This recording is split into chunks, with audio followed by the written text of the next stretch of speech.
Some scars don't live on skin. They live under it. Quiet, stubborn, pulsing like a second heartbeat. This is my true story. I will tell it gently. No cruel pictures. Only the truth. The kind that heals if you let it. I was a small girl once, but I speak to you now as a grandmother, my dear. My hands are lined, my hair is silver, and yet when I close my eyes I can still smell old wood and summer dust.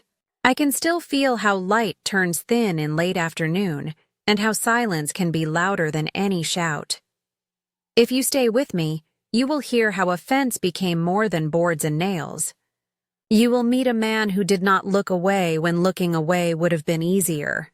You will see a father fall and rise in a way I did not think a man could. And you will understand why, years later, a good man asked to give me his name, so a child could be safe forever. Before we reach that day, I want you to listen for a single sound. Not thunder, not a gunshot, not even a cry.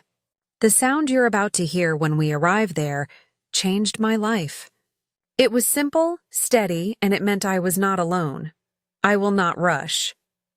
Some stories cannot be run through like fields. They must be walked step by careful step, the way you cross a creek on slick stones. Breathe with me. Let the words settle. Let them be soft.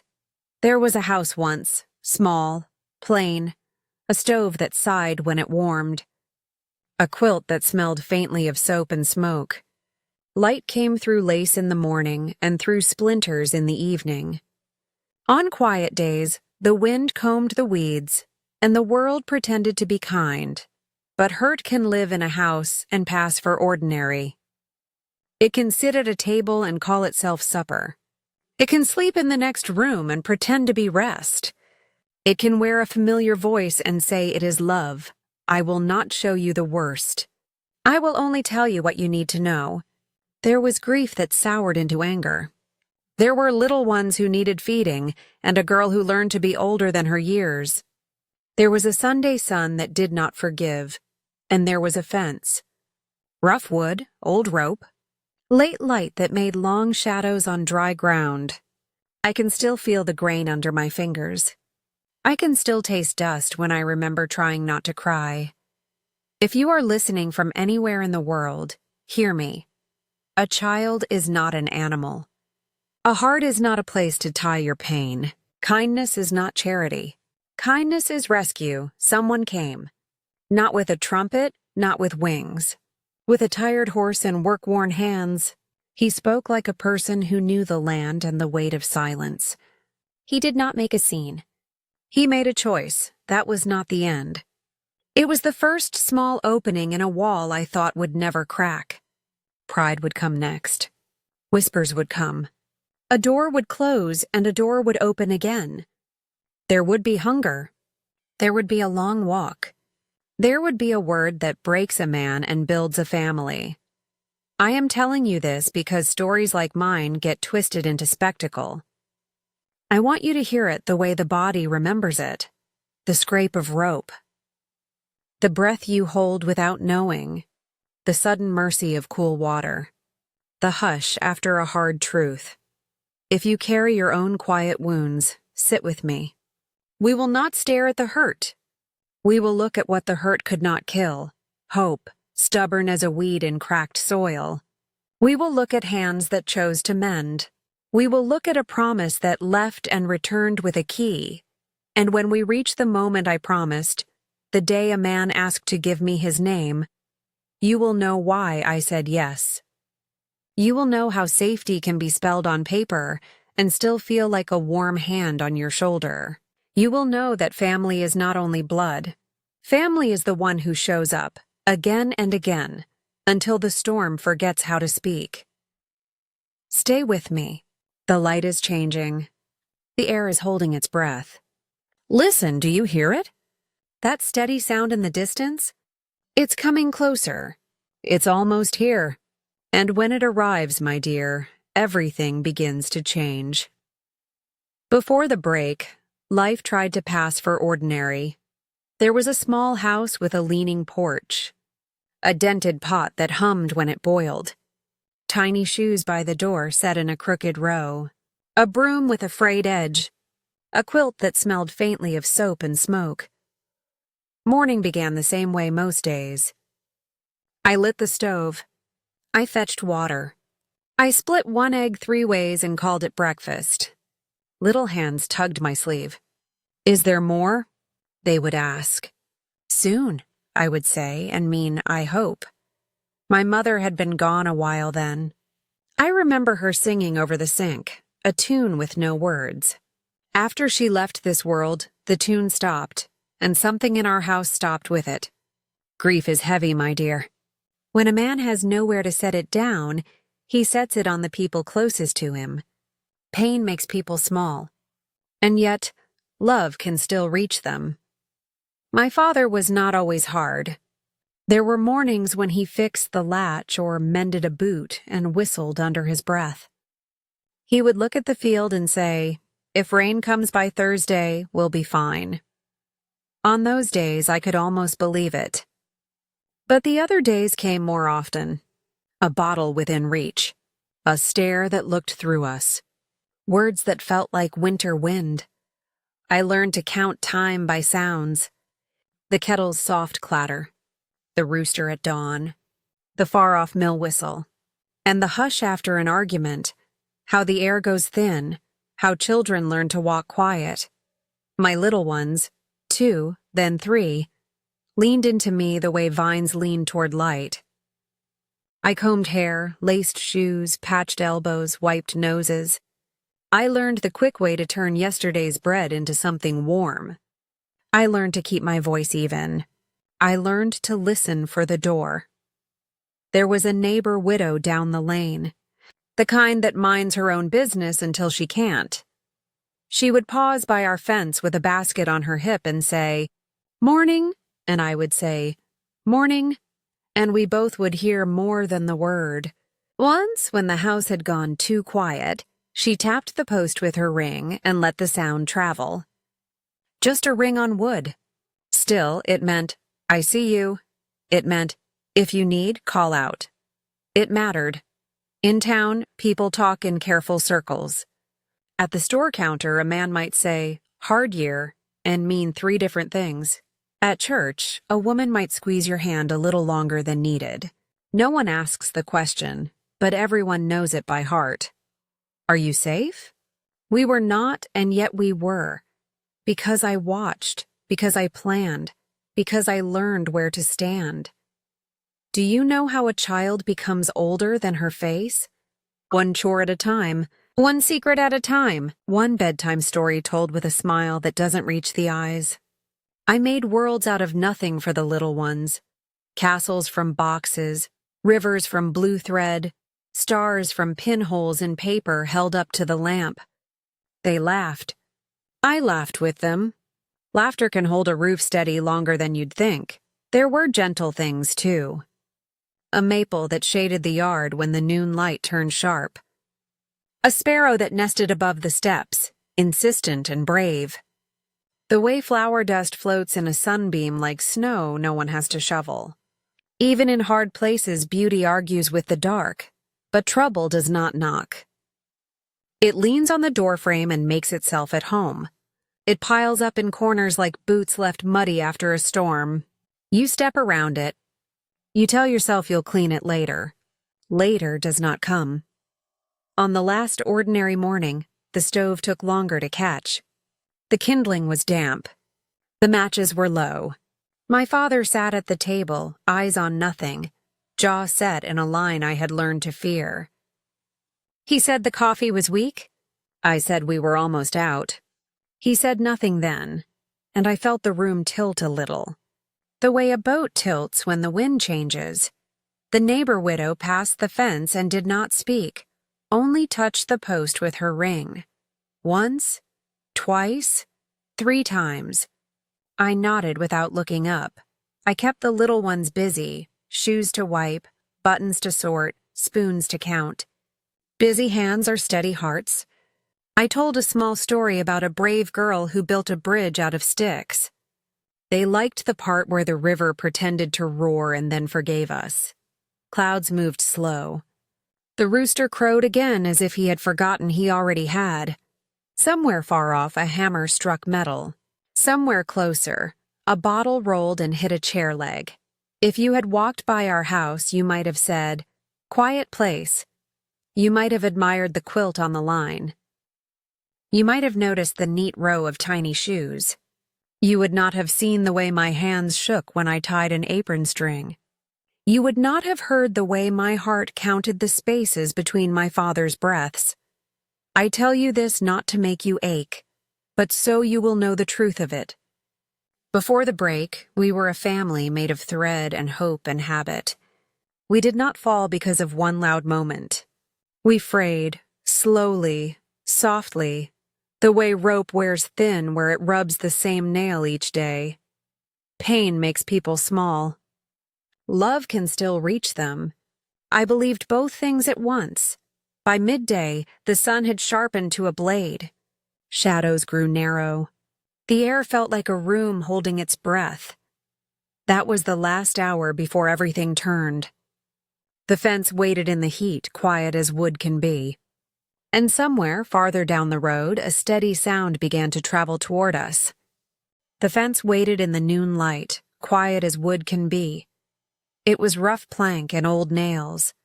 A seam of sap frozen long ago, splinters like tiny thorns, dust drifting up when the wind exhaled.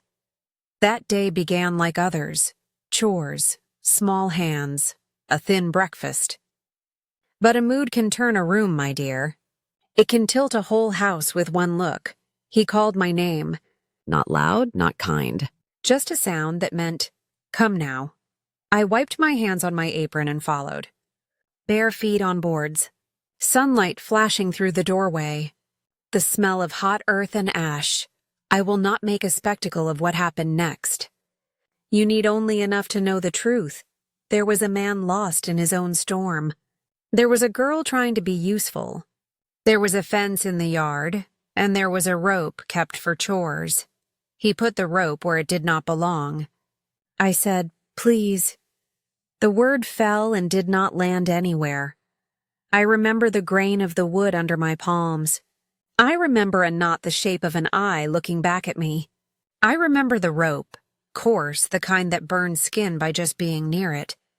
I remember how quiet the yard became, as if even the sparrows held their breath. A child is not an animal. A heart is not a post. Pain is not a lesson when it breaks the smallest ones. He spoke a sentence about learning, as if that could make it righteous. Then the sound of boots on dry ground. Then the door. Then nothing but light and heat. When you are small and alone, you learn to count what will not hurt you. I counted knots, 1, 2, 3. I counted cloud shadows sliding across the grass. I counted my breaths and matched them to the whisper of weeds in the wind. The sun climbed. Shade crawled away and left me. Flies traced circles in the warm air. A cow lowed far off like a horn in fog. I tried to slip a wrist, then stopped when I felt the rope tighten. I waited. I tried again, gentle the way you try a stubborn jar lid, careful not to make things worse. The fibers sighed and held.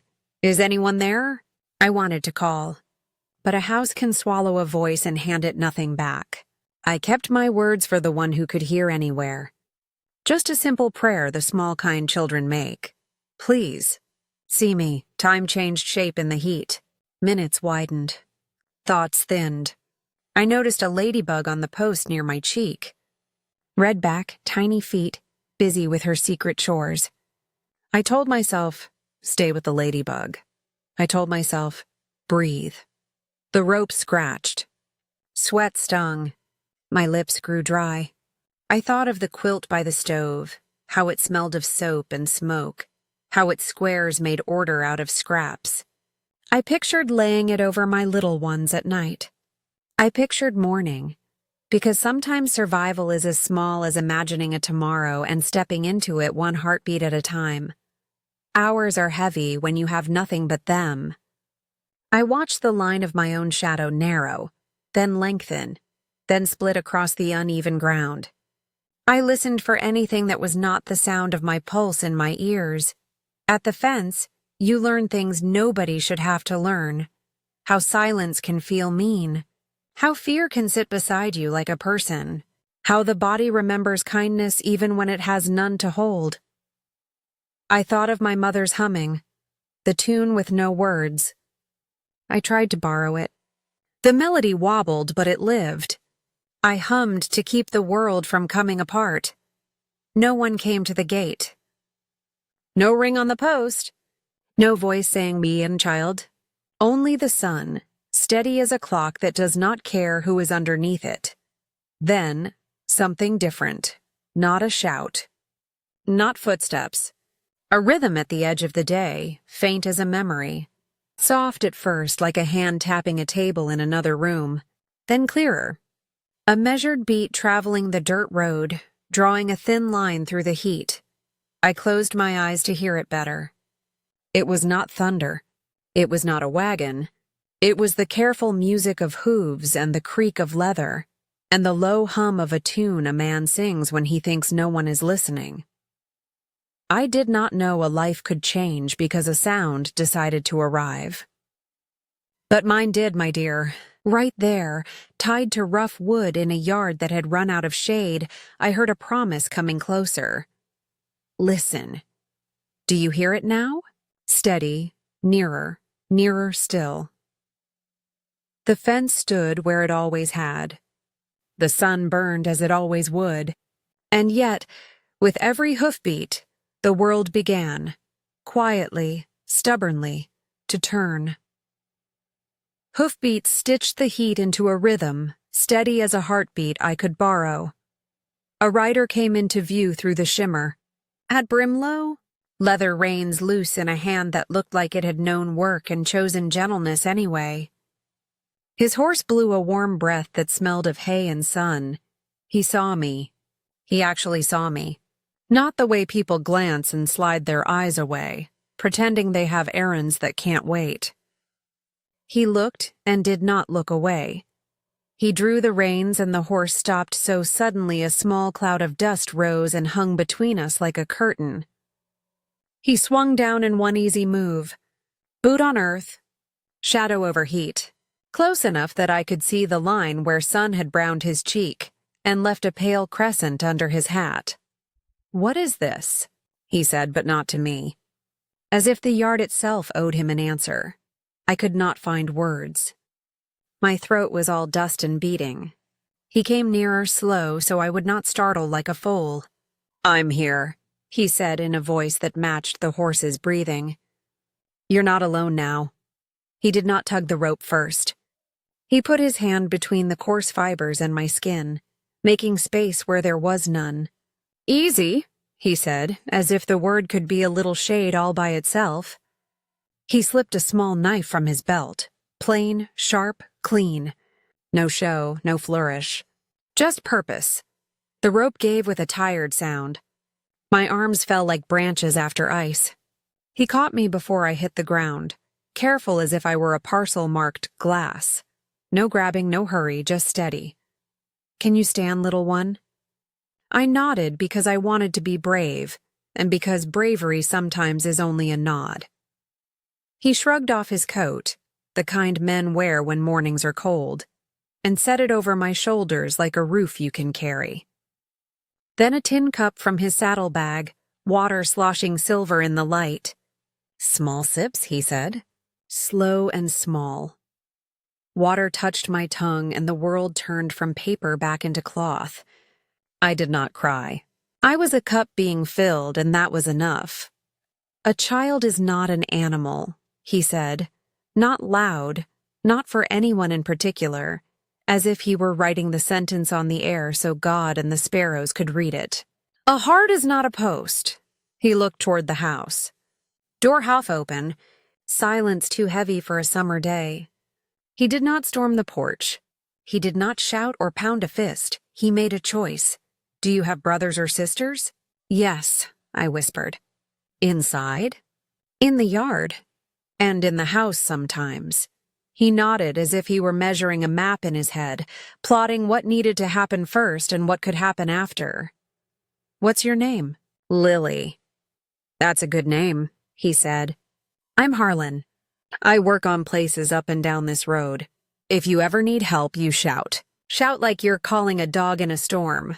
Do you understand?" I nodded again. "Say it once so you remember." "I will shout," I said, and my voice sounded like it belonged to me again.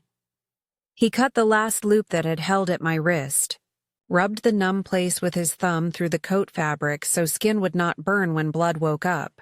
He did not ask questions I could not answer. He did not ask me to explain what cannot be explained. He walked me to the shade of the maple and let the breeze do its small healing. Birds started speaking again, first one, then another, like neighbors leaning out to see if the trouble had passed. "I'm going to set a tin cup by the pump," he said, as if narrating a simple future for me to step into. "I'm going to leave a bit of flour and some jerky. No obligation, no debt, just food." "Why?"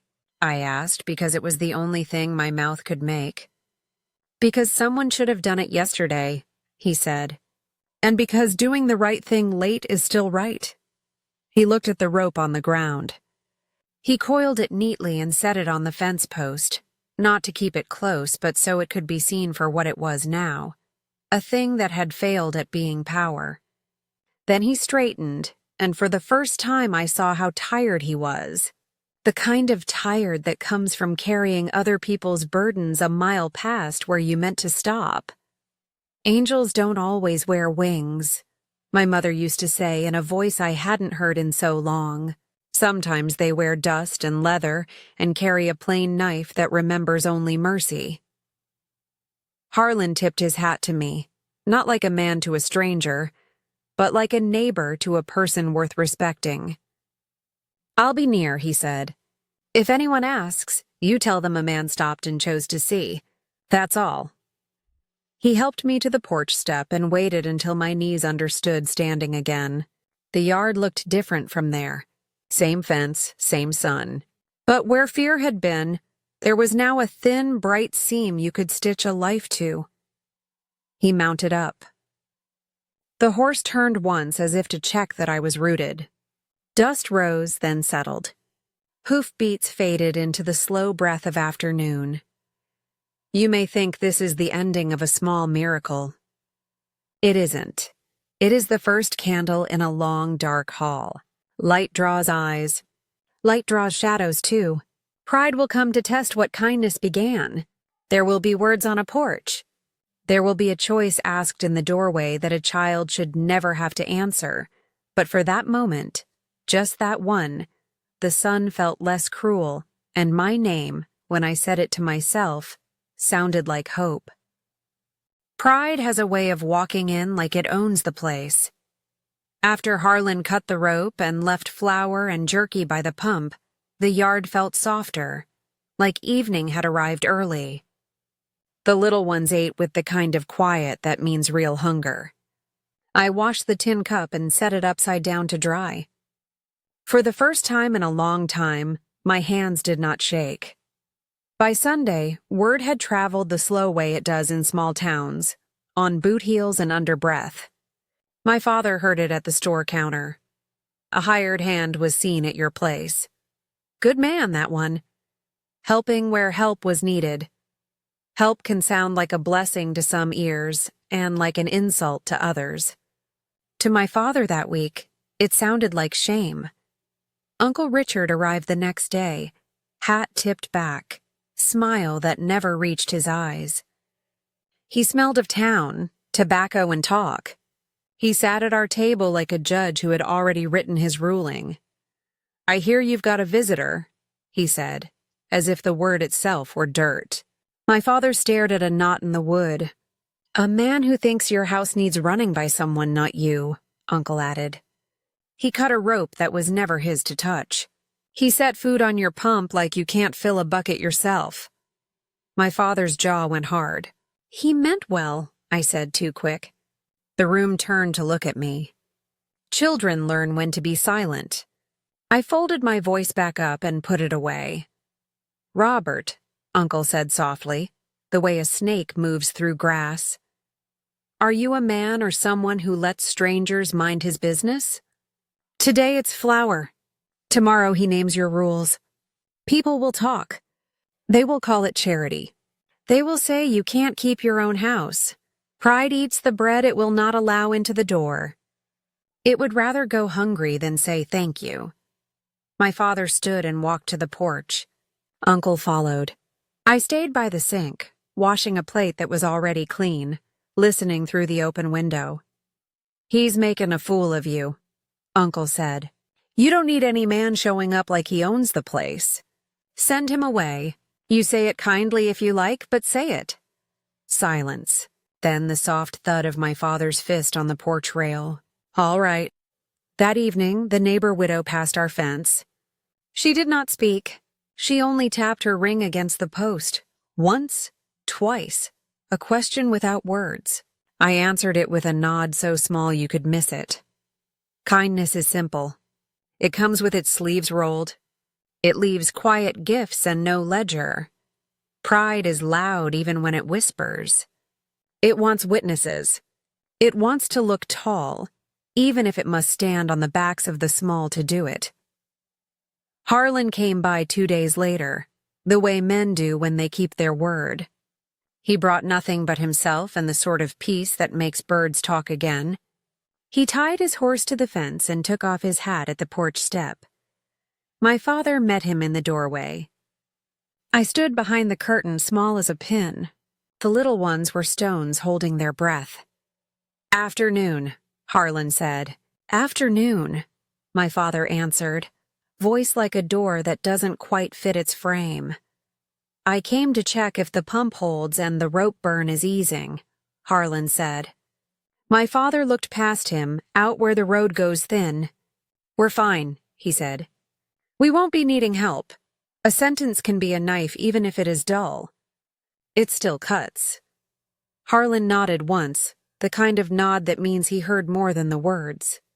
He did not argue. He did not explain what did not need explaining. "Then I'll be on," he said gently. "For what it's worth, I didn't come to take a man's place.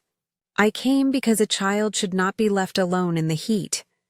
He set his hat back on, not in surrender but in respect, for himself, for our house, for the line he would not cross. He stepped down and untied the reins. Uncle Richard leaned on the porch post, pleased with the shape of things. My father stood very straight, as if posture could keep a roof from sagging. When Harlan reached the gate, he paused. He did not turn all the way, only enough for his words to find the porch. "If you ever need me, call. If you never do, I'll still be down this road, doing the work that is mine to do." And then he left. Hoofbeats faded into the afternoon the way a promise does when a door is closed too soon. The house did not cheer. It did not feel like a victory. It felt thinner, as if someone had pulled a thread from the edge of a blanket, and now the cold had a place to come in. That night, my father ate in silence. Uncle talked of nothing and everything. The little ones pushed beans around their plates, learning the shape of dread. I lay awake listening to the dark. Kindness had knocked and been told to keep walking. Pride had settled in like a guest who would not leave. "My dear, I tell you now, next time he comes, there will be a scene. It is already on its way, words waiting on a porch. A question no child should have to answer, and a choice that will cost me." The day of the doorway choice began like a held breath. Clouds stalled. The rooster forgot his job. The kettle clicked but would not sing. Uncle Richard leaned on our porch post like he had nailed it there himself. My father paced 2 slow lengths of the boards and back. The little ones stacked spoons and unstacked them, learning patience the hard way. I wiped yesterday's dust from the table. I smoothed the quilt as if neat corners could steady a house. Under my dress sleeve, the rope burn itched where healing had begun. I touched the small wooden crucifix in my pocket and felt its quiet, hoofbeats, not hurried, not hiding, just a man keeping his promise to come when he said he would. Harlan tied the reins to the fence and took off his hat at the step. "Afternoon," he said. "Afternoon," my father answered, the word flat as a board. Harlan did not look past him. He did not crane his neck to count who was inside. He spoke to the doorway like it was a person with a soul. "I came to see if the pump holds," he said, "and if the girls' hands are mending." "They're fine," my father said. "We won't be needing help." A sentence can shut a window you didn't know was letting in air. The room felt smaller. Uncle Richard clicked his tongue. "Kindness is a nice coat," he said, smiling without warmth, "but a man carries his own weather." He meant, "Go." Harlan nodded once. He put his hat back on, not as surrender, but as respect. Then he did the unexpected. He turned his head just enough to find me where I stood behind the curtain. His voice was gentle, steady. "Lily," he said, naming me so there would be no mistake. "Is that what you want? For me to stop coming?" The house went so still I could hear the lace at the window breathe. The neighbor widow's ring did not tap the post. Even the sparrows held their questions. I knew the cost printed on the air. If I said the right lie, the day would pass quietly and the night would not bruise. If I said the truth, it would land like a stone dropped in a well, and the echo would find me after dark. A child should not have to answer for the safety of a house. But sometimes a house asks anyway. I stepped forward until the curtain brushed my cheek. The door frame was smooth where hands had worried splinters away. I steadied my breath. I thought of the tin cup. I thought of the coat laid on my shoulders like a roof you can carry. I thought of little ones who slept better when hope had a face. "No," I said, small but even. "I don't want you to stop." Uncle Richard's smile snapped shut. My father's jaw worked like a hinge that needed oil. A fly drew a slow circle in the heat. Harlan did not take victory from my answer. He only received it like a truth that belonged to me. "Thank you," he said, and the words landed soft. He turned to my father. "I'll not cross a line you set," he said. "I'll be down this road if need ever outweighs pride. Call and I'll come. Don't. And I'll pray you won't need to." He tipped his hat to the threshold, to the children I shielded with my body, to the man who could still choose another way. Then he left. Hoofbeats thinned along the road until they were only memory. The quiet that followed was not peace. It was a lid. Spoons clinked as little hands put them away without being told. The kettle finally found its song and then sang too loud. My father ate with the carefulness of a man filing a blade. Uncle Richard talked of weather and fences and nothing at all. The sun slid down the porch rail and didn't look back. I washed bowls we did not dirty. I folded a towel that did not need folding. Night waited just beyond the door. When he called me outside, I knew the shape of what was coming the way you know the shape of a storm by the smell of the air. The yard was silver with moon. The maple stood like a witness that could not speak. Words were said. Old anger put on new boots. I stood my ground as long as I could. Then the first slap fell like thunder. A sound more than a sight, a shock that bent the world and set it back down wrong. I will not give you the blow-by-blow. You need only what the truth requires. Fear came like weather. I did not break. A child's courage is not a shield, but sometimes it is a bridge to morning. Later, when the house slept the hard, mean sleep that follows a storm, I lay awake counting the slow breaths of my little ones. I held the crucifix in my palm until its shape was stamped in my skin. I told myself a small sentence and let it light the room inside me. This is not the end, because tomorrow would bring absence, and hunger, and a prayer so quiet it could be mistaken for breath. And somewhere beyond our road, A man would hear that prayer as if someone had spoken his name. Absence is loud in a house like ours. After the doorway, Harlan's hoofbeats thinned into memory, and the air learned to hold its breath again. Pride took his chair at the table. Silence set out the bowls. Food went thinner first. Beans stretched with water until they were only brown clouds. Bread cut so narrow the knife scraped the board. I told the little ones, "We'll make a feast of it," and we did. Not with plenty, but with imagination. We dipped our spoons as if they were oars in a lake. We pretended the steam was fog, and we were brave sailors finding shore. Night troubles came back like stray dogs. A pot clanged and a small one startled. Sheets needed washing in secret, the way shame insists on being quiet. I changed what must be changed. I whispered, "You are safe," even when safety felt like a word I had to build from scraps. My brother watched the road. He counted how long a day could be without mercy. He pretended not to, but I saw the way his shoulders turned when a sound far off might be a friend. He is young, and yet the world had already asked him to be older than his face. He answered, because that is what love makes you do. The neighbor widow, Mrs. Miller, did not pry.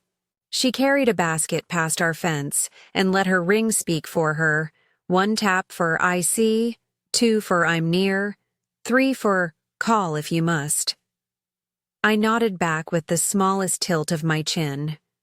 We kept that language between us like a folded handkerchief, there if needed. Inside, I did the arithmetic of small mercies.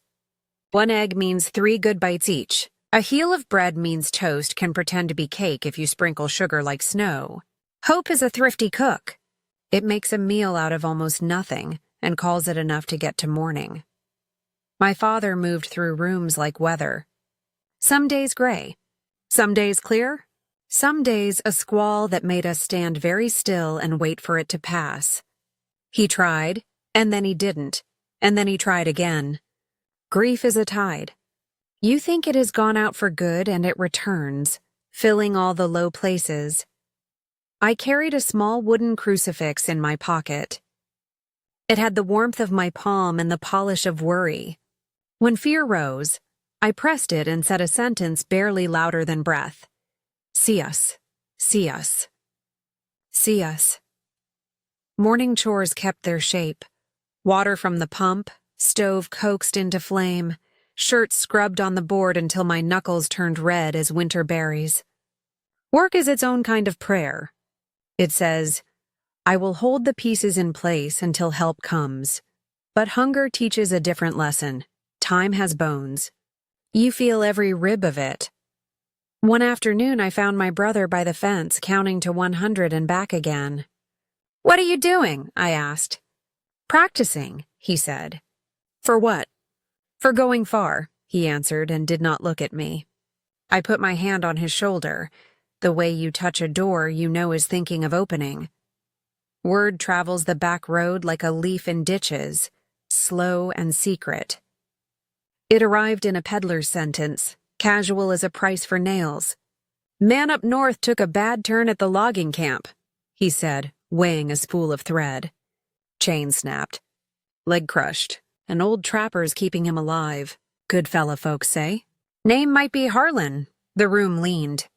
I set the thread down before it fell. "Where?" I asked, soft enough to be mistaken for politeness. He named a patch of woods that sounded farther than hunger and closer than hope. That night the little ones slept in a heap, the way kittens do when the air is colder than it should be. I sat by the window with the crucifix in my palm and let the dark be honest. I did not bargain. I did not promise what I could not keep. I said only this: keep him, keep us. Show me the next small step. The moon tipped its white bowl over the yard and poured silence across the maple. Somewhere a fox barked once and was done.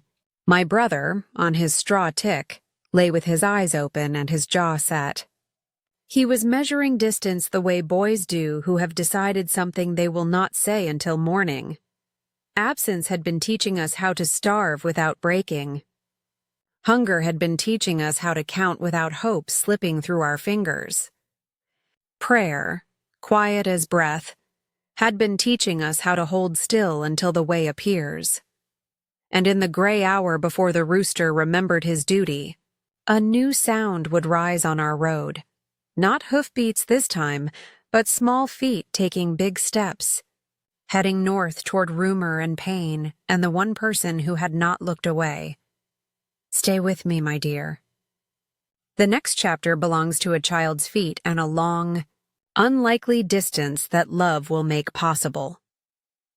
Morning broke before the rooster remembered, and my brother was already up. He sat on the edge of his straw tick with his shoes in his hands, laces like two thin snakes. He tied them the way boys do when they have made a plan they can't carry and can't set down. He looked at me, not asking, not hiding. I knew. Which way? I whispered. North where the timber road bends, he said. 15 miles if I don't get turned around. He said it like a number you could fold into your pocket. I gave him the heel of bread and the last apple gone soft at one side. I wrapped them in a cloth and tucked it under his shirt. I pressed the small crucifix into his palm and then took it back, because we both knew it had work to do here. Instead, I traced a cross on his forehead with my fingertip, the way our mother used to do when the world felt too large. Don't talk to anyone you don't need, I said. Step dirt, not gravel. Gravel steals feet. If you pass water, drink. If you pass shade, breathe. He nodded like a man receiving orders and blessings at once. He slipped out before the house woke. The maple didn't rustle. Even the leaves kept his secret. At the fence, he touched the worn post where I had counted knots, then set his face to the road. A child's stride is small until love stretches it. He walked past the neighbor widow's gate. Her ring tapped once on the porch rail without her meaning to. He walked past the low dip where rain makes a mirror in spring. He walked until the light changed and the air began to taste like pine and iron. On the timber road, men had left signatures of labor. Ruts, scuffs, a curl of shaving bright as a fish's back in the sun. He kept to the edge where weeds made a soft seam. When the road forked, he chose the turn with sawdust in its throat. He counted to 100 and back again to keep fear from learning his name. He matched his breath to his steps. 1, 2, 3, drink. 1, 2, 3, breathe. He listened for the creek before he saw it, and crossed on stones like slick coins, arms wide for balance, mouth set in a line. At noon, the heat pressed a hand to his neck. He took 3 bites of bread and saved the apple for when hope would run thin. He spoke aloud once to no one a person could see. Stay where you are till I bring him. 15 miles is only a sentence in a story. Under a boy, it is hills and thirst and the long-held note of will. He did not question the distance. He did not ask if it was his job. He simply kept going because the house he came from had a hunger that could not be argued with. By late day, the woods thickened and the road turned to a track chewed by wheels. He smelled pitch and old smoke. He heard a hammer, then the hush after someone says, "That's enough for today." The logging camp sat in a pocket of trees, a few shacks, a cookhouse, a scatter of tools asleep in the dust. A man with a red kerchief looked my brother over as if he were a note nailed to a door. "Who's yours?" he asked. "Harlan," my brother said, and the name made his voice larger than his body. "Got himself mashed under a bad chain," the man said, softer now. Cabin at the edge. My brother went to the edge. Harlan sat with his leg up, stick within reach, face the color labor turns a man. Pain had carved its lines, but kindness was still the first thing you saw. When he looked up and saw the boy in the door, he didn't ask how or why. He said only how far. 15, my brother answered. Harlan closed his eyes once like a prayer, then opened them and made a plan. He stood slow, testing the leg that would remember pain for a long time yet. He wrapped it tight, took the stick, and set a pace that said, "We'll arrive." He put the soft apple in my brother's hand and kept nothing for himself. They walked back together, the long road turning ordinary under 2 sets of steps. Harlan taught the boy a logger's way of counting. 5 steps, look. 5 steps, listen. He told a story about a man who had once been lost and then learned how to read trees. He spoke to keep the boys' feet from knowing how tired they were. Dusk met them halfway and walked with them, kind for once. At the creek, Harlan steadied the crossing with the stick and an arm. At the ruts, he chose the low side without thinking. When they reached the fork, my brother took the lead. Home has a pull that does not ask permission. By the time our yard came into view, night had gathered but did not fall. I stood on the porch and felt my knees go weak at the sight. First a small figure, then a taller one behind him, moving with a hitch that meant pain and purpose had made a treaty for the evening. They stepped into the yard as if they were stepping onto a stage that had been set without their knowing. Harlan did not raise his voice. He would not need to. The porch held its breath. The door waited to be a line between before and after. My dear, I tell you now, the long walk did more than bring a man back. It carried a word into our house that would split pride like lightning splits a tree, and in the crack that followed, light would have somewhere to live. Night had gathered but had not fallen. Jacob reached the porch first, small and straight as a nail. Harlan came behind him, leaning on a stick he didn't use as a crutch so much as a promise. I stepped to the door. The stove glowed like a low star in the kitchen. The maple stood still, as if it knew what a witness must be. My father lay in the hammock, one arm over his eyes, the day's bottle a dark shape by the post. Harlan did not shout. He did not ask permission from the air. "Robert," he said, voice even. "Wake up." A slow blink, a squint. Shame, then anger, traveling across a face that had forgotten other expressions. "You," my father said, words thick, "have no business here." "My business is with these children," Harlan answered, calm as creek water.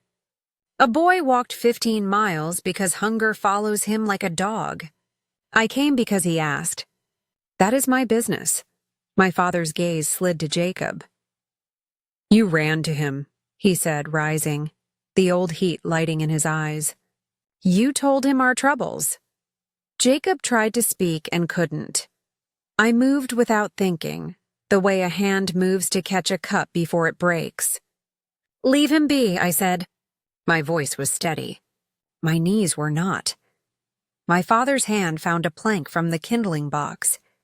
Wood can be a tool or a threat. You know which one by how a man holds it. He lifted it once, and the room tilted.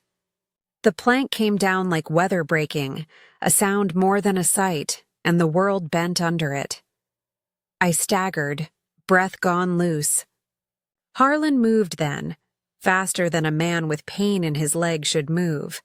His hand closed around my father's wrist, grip like iron that remembers it was ore once. "That's enough," he said, quiet. Not a plea, a line. The plank fell to the floor and sounded hollow, the way a lie sounds when it has run out of breath. For a second, nobody moved. Even the kettle held its steam. "You have no right," my father said, but his voice had shrunk. It could not fill the doorway. "I have every right when a child is in the way of a blow," Harlan answered, steady. Then he added the word that would do what hands could not. "Cowardice." It didn't land like thunder.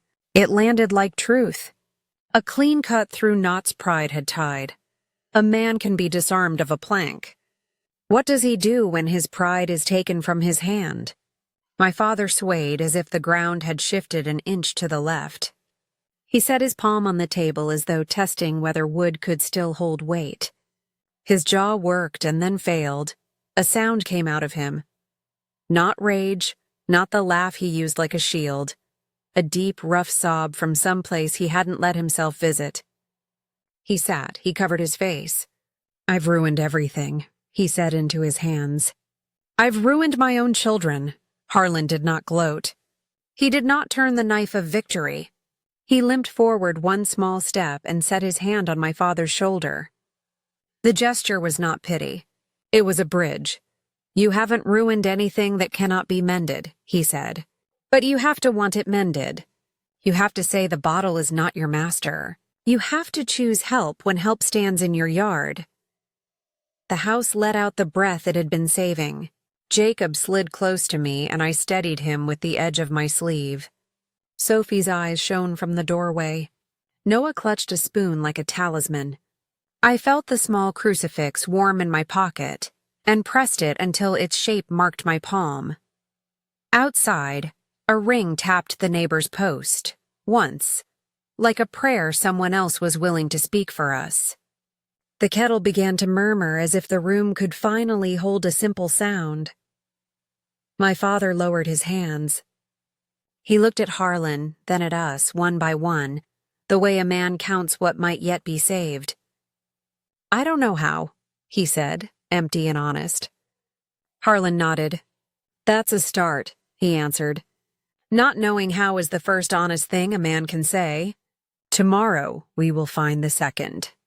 He bent, picked up the plank, and stood it quietly in the corner where wood remembers it was once a tree.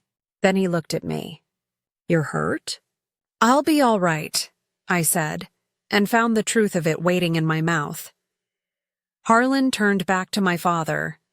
"I will not live your life for you," he said, "but I will help you carry it until your hands learn how."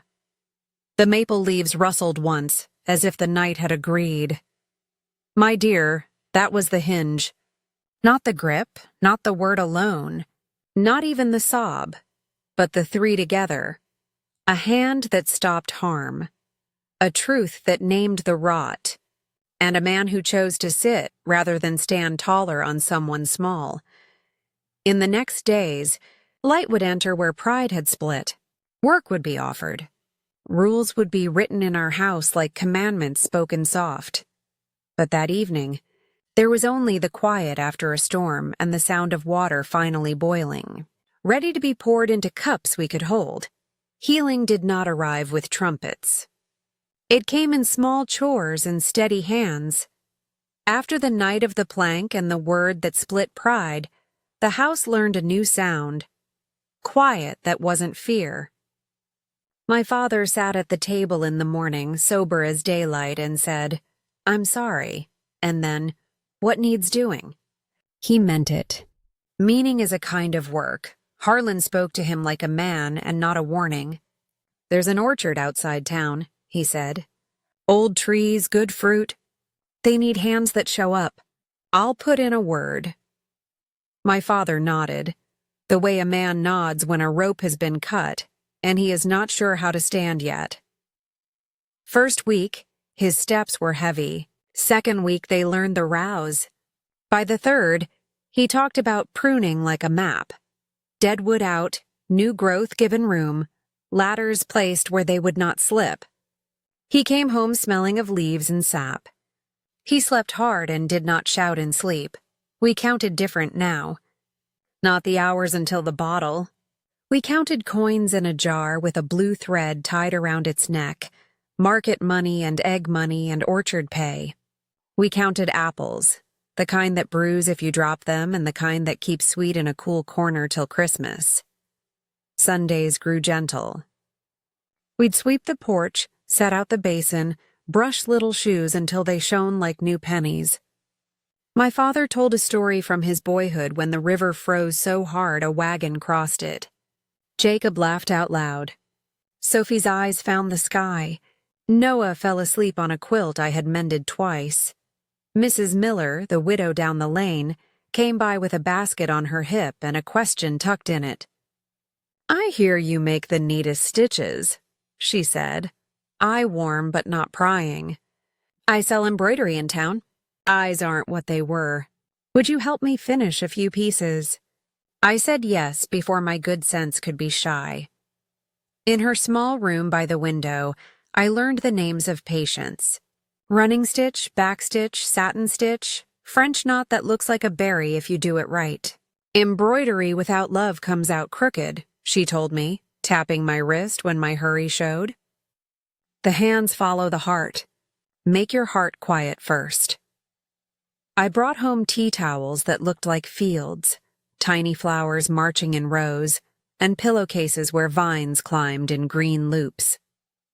We sold them for coins and sometimes for flour.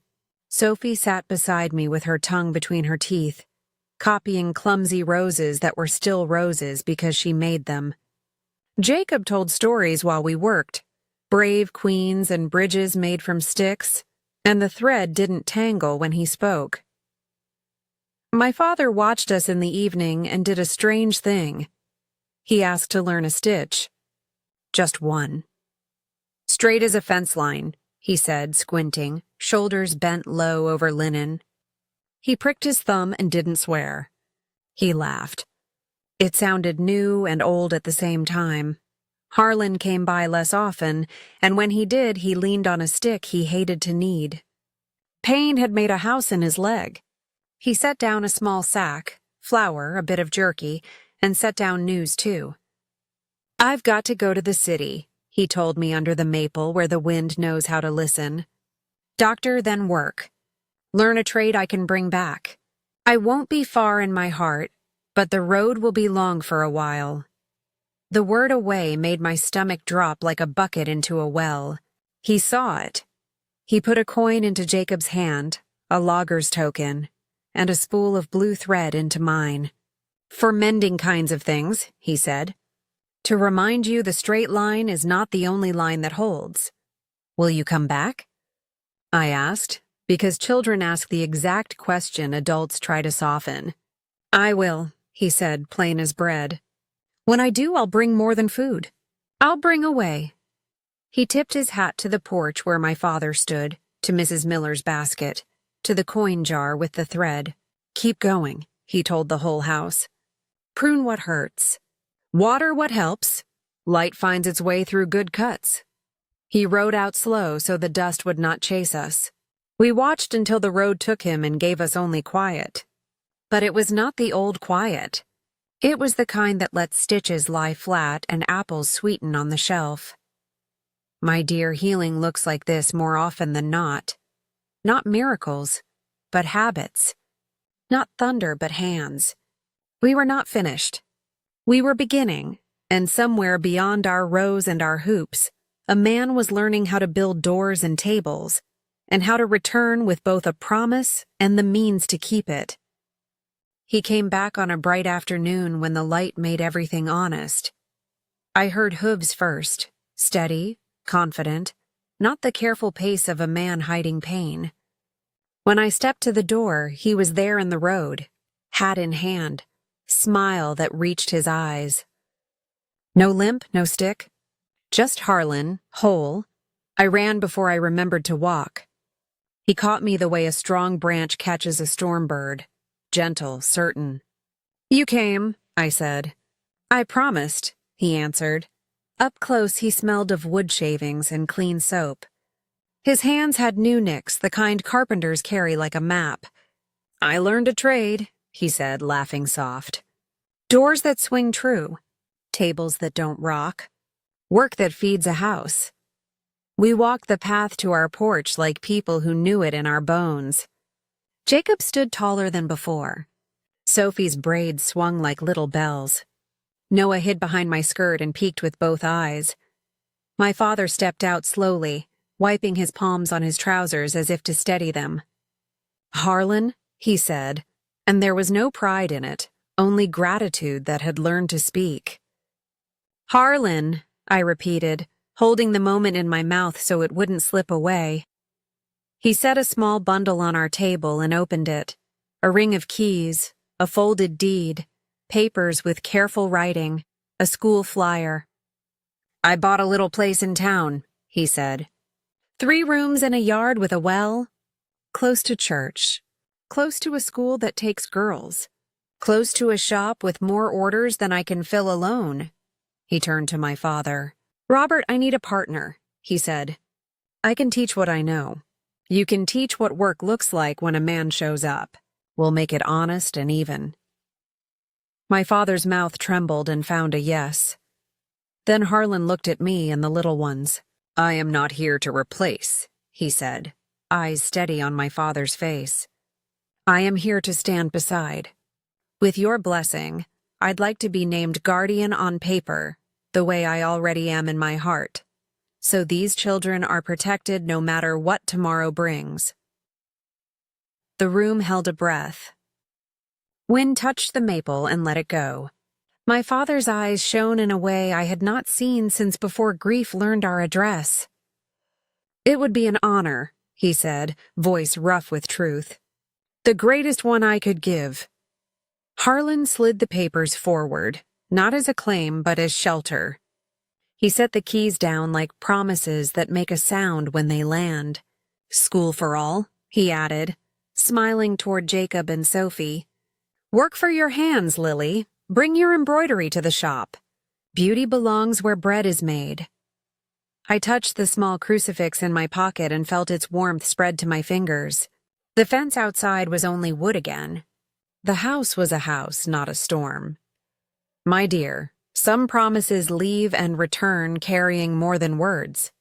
They come back with doors that open, a table that holds, and a name that means safety. Family, I learned that day, is the hands that catch you when you fall, and the ones that stay to build what you'll stand on next. There is a fence in my memory.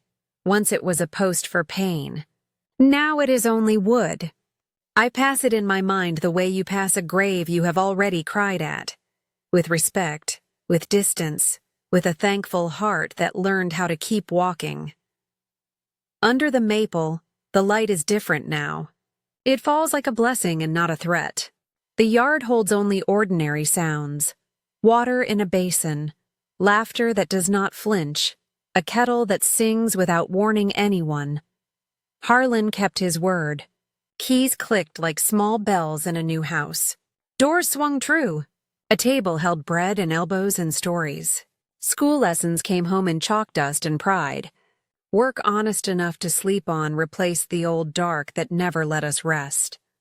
My father learned to show up. He learned that sorry is a verb.